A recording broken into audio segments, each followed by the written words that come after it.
Sa lalawigan sa Siquijor, mga tao sugod ng midagsa sa mga samang sa isla sa Siquijor aron malimpyuhan ug mapintalan ang mga nitso sa mga mitaliwan nilang mahal sa kinabuhi.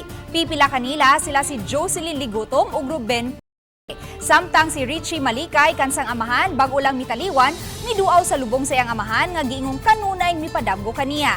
Samtang gipahibaw ni Police Colonel Robert Lingbawan, Siquijor Provincial Police Office Director, nga gipakatap na ang kapulisan sa nagkalain-laing samang aron mapabilin ang kahapsay ug kalinaw sa lalawigan alang sa adlaw sa mga santos ug sa mga namatay.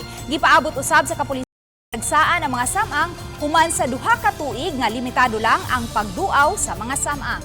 Mas maayo yun ang atong makita ang atong ginikanan nga wala po nato sila pasagdahay bisag na ana sila sa laing kalibutan. We are assuring the people that the deployment of the PNP has been already established and ang alam namin safe na kayo na pumunta sa mga cemetery.